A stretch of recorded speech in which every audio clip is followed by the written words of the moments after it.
Oi gente, tudo bom? Como vocês estão? Espero que esteja tudo bem por aí. Eu sou a Maísa e é um prazer estar gravando mais um vídeo aqui pra vocês neste canal sensacional.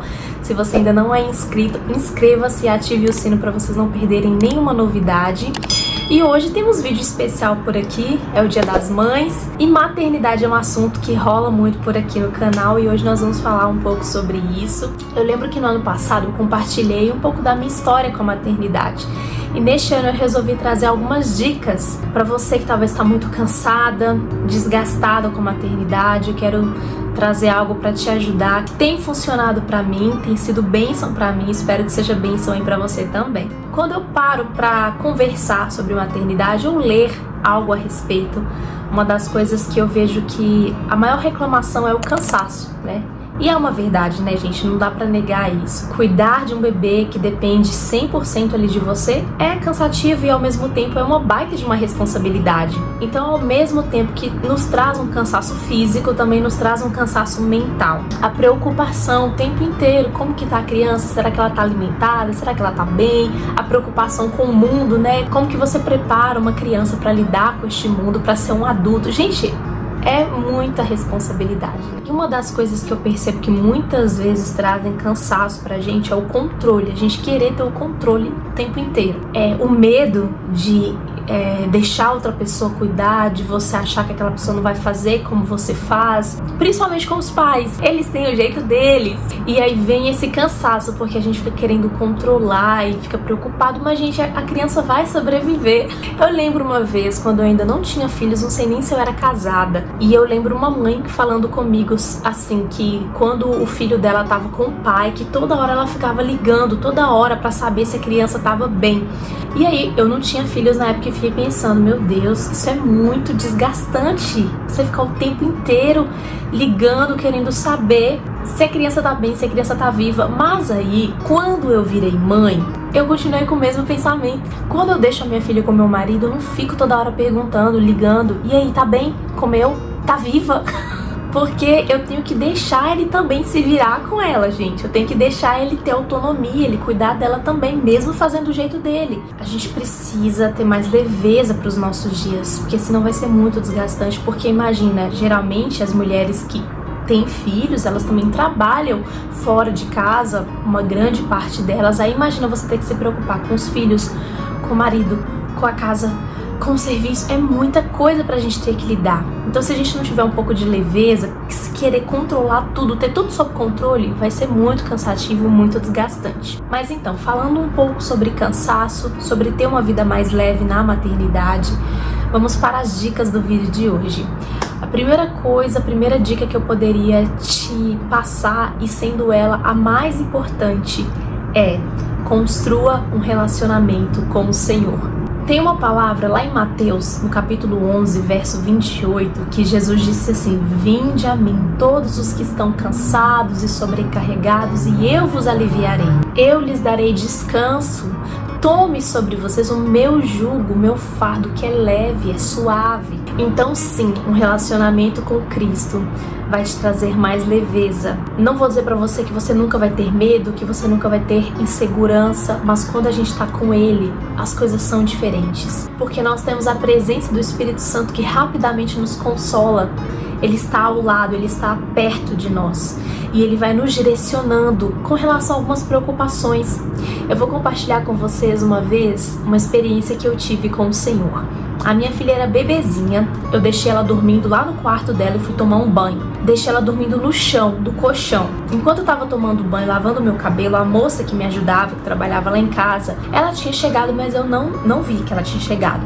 E aí eu tava tomando meu banho e o Espírito Santo falou assim comigo: a moça acabou de chegar, falou o nome dela pra mim. E ela vai lá no quarto da sua filhinha e ela não vai ver que a sua filhinha tá no chão. Então corre pra avisar ela, senão ela vai pisar nela. Ela vai machucá-la. Eu saí, enrolei na toalha rapidamente. Quando eu abri a porta do meu quarto, a moça tava abrindo a porta do quarto da minha filha pra entrar. Eu falei: olha, toma cuidado que a minha filha tá dormindo aí no chão. Ela olhou e procurou assim e falou: meu Deus. Ou seja, ela realmente não iria ver a minha filha. E o Senhor Senhor me avisou ali na hora, vai lá e avisa ela, porque ela não vai ver, ela vai pisar, vai machucar a sua neném. Então, gente, não tem como eu dizer pra vocês que isso é uma coincidência. Como? Às vezes as pessoas podem até dizer, mas é o sensor de mãe, a mãe tem isso, gente. Pra mim não, pra mim é o Espírito Santo. Claro, eu tenho um sensor de mãe também, ele tá bem ativo aqui, mas o Espírito Santo neste dia me deu total direcionamento. E não só nisso, mas em várias situações, várias experiências que eu já tive com o Senhor, me direcionando, me falando, olha, cuidado, não vai por aí, vai por aqui. Isso traz uma confiança pra gente, uma tranquilidade, uma leveza. Então várias vezes eu já estive preocupado com a minha filha, eu chorava, sabe, com relação à síndrome dela, porque eu sou uma mãe atípica, pra quem tá chegando aqui agora, a minha filha tem uma síndrome rara. Eu senti a mão de Deus me dando apoio, me dando sustento, trazendo leveza pro meu coração, dizendo assim, eu estou aqui. E isso foi o que bastou pra mim. Então quando você caminha com o Senhor, automaticamente você fica mais leve, porque o fardo dele é leve, o jugo dele é suave. É isso que a palavra nos promete. Segundo conselho, não se isole. Quando nós estamos isoladas, a nossa tendência automaticamente é de achar que nós estamos sozinhas, que só a gente está vivendo aquilo. E isso traz peso para o nosso coração, para a nossa rotina, para o nosso dia a dia. E traz também reclamação, murmuração, que torna tudo mais pesado. Então, não se isole, compartilhe, chame alguma mãe para você dividir experiências, para você conversar. Eu ia dizer assim, pra vocês tomarem um café, mas é difícil a gente, né, achar na agenda um espaço pra gente conseguir sair sozinha sem os filhos. Se você conseguir, amém, glória a Deus. Se não, leva junto. Vai ser um café mais barulhento, mas vai valer a pena. Gente, quantas vezes eu passei por desafios na maternidade, mãe de primeira viagem. Tinham situações que eu não sabia o que fazer e pra glória de Deus, eu tinha amigas que estavam também com seus bebezinhos e elas iam lá e me falavam, Maísa, faz isso daqui, comigo aqui tá dando certo. Gente, quantas mães já me salvaram, me ajudaram. Eu só tenho a agradecer a Deus. Isso pra mim é rede de apoio. É você ter pessoas pra compartilhar suas experiências, que não vão te julgar, mas vão te orientar, te dar um caminho mais fácil para aquela situação. É isso, por isso é importante não se isolar. Eclesiastes capítulo 4, no verso 10 diz: é melhor haver dois do que um, porque duas pessoas trabalhando juntas podem ganhar muito mais. Se uma delas cai, a outra a ajuda a se levantar.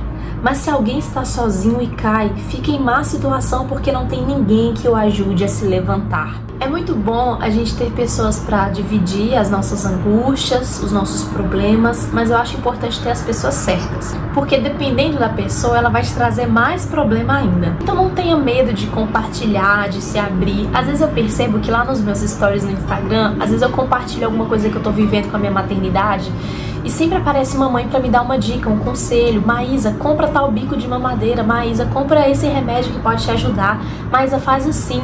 Então isso me ajuda a entender que eu não tô sozinha, que só eu tô vivendo aquilo. Tem outras mães que já viveram, que estão vivendo e que podem me ajudar muito. Agora a última dica: faça algo por você. E eu sei que essa é a dica mais difícil, não é verdade? Faça algo por você. Às vezes eu percebo que nós somos muito boas em darmos desculpas. Sempre que vem alguém tentando trazer uma solução para o nosso problema, a gente cria 10 problemas a mais para dizer para aquela pessoa: você tá errada, eu tô certa, não tem como resolver a minha vida. Quando eu falo aqui, faça algo por você, primeira coisa que você pode pensar: eu não tenho dinheiro, não tenho condição, não tenho rede de apoio. A gente vai dando desculpas, a gente vai dizendo para nós mesmas que é impossível fazer algo por nós. Então pode até parecer absurdo isso que eu tô dizendo, mas assim, pense além da estética. Porque às vezes a gente pensa em ir num salão, fazer uma unha, cuidar dos cabelos, sei lá, fazer um tratamento de pele. Isso tudo a gente precisa e é muito bom. E se você puder, faça. Mas assim, coisas básicas que talvez você nem vá precisar gastar rios de dinheiro com isso. Mas é cuidar da alimentação, cuidar da sua saúde, fazer exercícios. Eu não tenho dinheiro pra ir na academia. Gente, tem tanto vídeo aqui no YouTube que por um tempo eu fiz assim lá. Quando eu morava em Montes Claros, eu não conseguia ir na academia. Eu até tinha condição pra pagar, mas eu não conseguia ir por conta da minha filha. E eu não tinha ninguém que ficasse com ela também. Então o que eu resolvi fazer? Fazer exercício em casa. E eu fazia daquele jeito meia boca, mas eu fazia. Pegava, botava lá uns exercícios no YouTube e ficava assistindo. E foi assim que eu fui dando o meu jeito de não ficar parada, de cuidar de mim. Então coisas simples como beber água, cuidar da sua alimentação, fazer uma atividade física, fazer uma caminhada, cuidar do seu emocional, sabe? Eu comecei a fazer algo por mim que eu tô achando maravilhoso. Eu falei, meu Deus, por que eu não comecei antes? Terapia. Gente, isso é uma bênção de Deus, fazer terapia. E como tem me abençoado, como tem me ajudado, tem trazido tanta leveza pra mim. Nós estamos sendo muito atacadas na nossa mente nesses tempos, principalmente com rede social, sabe? Eu penso assim, se você não tem estruturas emocionais pra acompanhar aquela blogueira que tem uma vida perfeita, não acompanhe, deixe de seguir. Então talvez você tenha trazido muito peso pra sua vida porque você tá se comparando com alguma mãe lá do Instagram que acorda 7 horas da manhã e ela já posta assim, minha manhã.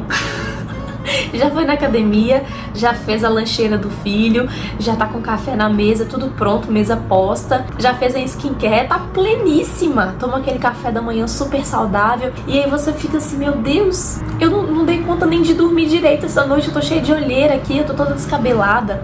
Então, se tem algo que você pode fazer por você hoje mesmo, é deixar de se comparar. Então, se aquilo ali, você tá vendo aquilo e tá te deixando mais pra baixo, pare de seguir. Eu conversei sobre isso na terapia com a psicóloga e ela falou isso comigo. Ela me deu esse exemplo que eu tô dizendo aqui pra vocês da blogueira com a vida perfeita. Ela disse assim pra mim, Maísa, o problema disso é que nós temos realidades totalmente diferentes. Você tem uma filha típica, sua realidade é totalmente diferente daquela outra mãe que tá com 4 filhos, 3 filhos, ou que tá com um bebezinho agora. Então, o que eu tô dizendo aqui pra você é que se há um problema pra você acompanhar essa mãe, se tá te trazendo mais peso, você fica assim, meu Deus, eu nunca vou conseguir chegar lá, isso tá roubando a sua paz. Então, nesse caso, é bom você deixar de seguir. Mas às vezes você pode olhar pra essa pessoa e ver uma inspiração nela e aquilo ali não te afeta, você não se compara, ok, tá tudo bem, porque você entende a realidade dela e entende a sua realidade. Amém, glória a Deus por isso, que nós tenhamos mais mulheres assim, né, que não se comparam, mas que celebram umas às outras. Mas eu, por exemplo, lembro que teve um tempo, quando eu tava grávida da minha filha, nos primeiros meses, eu tava ali no Instagram normalmente e eu lembro que começou a aparecer pra mim muitos casos de perdas gestacionais. Mulheres que estavam perdendo seus bebês, toda hora a gente tava aparecendo isso pra mim no Instagram e começou a me fazer mal. Aí sabe o que eu falei? Poxa vida, isso aqui tá me trazendo peso, tá roubando a minha paz, me dando medo de eu perder a minha filha também, então vou sair do Instagram. Gente, eu saí, eu acho que eu fiquei uns 2 meses fora. Foi maravilhoso, porque eu pude me concentrar na minha gestação, orar muito, me relacionar com o Senhor e eu fiquei em paz. E graças a Deus deu tudo certo. Então a gente tem que saber identificar na nossa vida aquilo que tá trazendo peso, que não tá sendo bênção pra gente. E sai, tira! Então você pode fazer algo por você cuidando da sua saúde, faça exames, cuide do seu emocional, tenha sabedoria pra lidar com seus relacionamentos. Talvez existem pessoas ao nosso redor que sugam a nossa energia, que desgasta a gente e a gente tá sempre ali com aquela pessoa. Evite. Então eu quero até desmistificar uma coisa aqui, que muitas vezes um pensamento que nós construímos sobre questão de amizade. A gente acha que talvez por ter uma amiga nós não temos nada, porque você se compara com alguém que tem, sei lá, muitos e muitos amigos. Às vezes vai fazer uma festa e tem aquele monte de gente pra chamar e você não tem tanta gente assim. No meu caso, eu percebo que eu tenho um amigo. Se eu for fazer uma festa, eu vou ter muita gente pra convidar. Mas se eu precisar chorar e me abrir, conversar com alguém e botar tudo pra fora, aí, gente, é 1 ou 2. É pra contar nos dedos. Então, talvez você não tenha muitas amigas, mas você tem uma amiga que você confie, que você pode conversar com ela, você pode se abrir. Ter um bom relacionamento de amizade também é fazer algo por você. Como é bom, né? A gente ter uma amiga pra conversar. Agora eu vou dividir com vocês 3 hábitos que eu estou construindo na minha vida, que eu estou fazendo por mim e que estão sendo maravilhosos. Primeiro deles, todos os dias eu estou tomando banho à luz de velas. Sim. Gente, eu comprei uma vela aromática e depois eu ganhei uma, então eu tô com 2. e elas são bem perfumadas, assim, enchem o ambiente. Aí eu falei, quer saber? Eu vou tomar banho assim um dia, eu vou testar. Gente, eu amei a experiência. Fui lá, apaguei a luz do banheiro, acendi as velas, faço isso um pouquinho antes para o perfume dela encher o banheiro e tomo banho ali no escurinho, à luz de velas. Aí nos primeiros dias eu achei bem escuro. Eu falei, quer saber? Eu vou pegar uma lanterna com uma luz amarela, uma luminária que eu tenho lá em casa com uma luz amarela, deixo ela bem baixinha no banheiro, aí fica maravilhoso, gente. Pensa, é tão relaxante, é uma experiência que eu tô super amando. A outra coisa que eu tô fazendo é a terapia, como eu já disse aqui pra vocês, que tem assim me abençoado, mudado a minha vida. Por que eu não comecei antes? Esse é só o pensamento que eu tenho. Então vale super a pena esse autocuidado também. E a terceira coisa que vem da terapia, que eu tô aprendendo com a terapia, é menos cobranças, me cobrar menos. Eu descobri através da terapia que eu me cobrava demais em tudo. Então ter esse entendimento me trouxe mais leveza para os meus dias. E quem sabe talvez você também não é assim, se cobra demais com relação a tudo. E eu descobri isso através do compartilhar, do conversar, né? E tem sido bênção para mim demais. Então eu acho muito importante você encontrar coisas que vão fazer sentido para você, para te trazerem leveza, para ser aquele momento de relaxamento, de se desligar de tudo. E falando em desligar, de se desligar de tudo, uma coisa também que eu tô fazendo, coloquei um alarme no meu celular escrito assim, largue o celular. Aí dá 8 da noite, eu vou deixando o celular de canto, não mexo nele mais, sabe? E vou me desconectando. Aí eu tomo esse banho relaxante, passo um creme, um perfume, coloco meu pijama, pego um livro pra ler e vou me desconectando, gente. Eu tenho dormido muito melhor. Claro que tem dias que a minha filha às vezes chora de madrugada, eu não consigo dormir direito, mas eu tenho procurado fazer isso todos os dias porque está funcionando muito bem, claro com exceções, mas ainda assim tem sido muito bom. E essas são as dicas do vídeo de hoje. Construir um relacionamento com Deus, não se isolar e fazer algo por você. Eu espero que esse vídeo tenha te abençoado. Quero deixar aqui o meu feliz Dia das Mães, dizer que você é forte, guerreira, valente e muito capaz, tá? Um beijo pra vocês, que Deus te abençoe e até o próximo vídeo.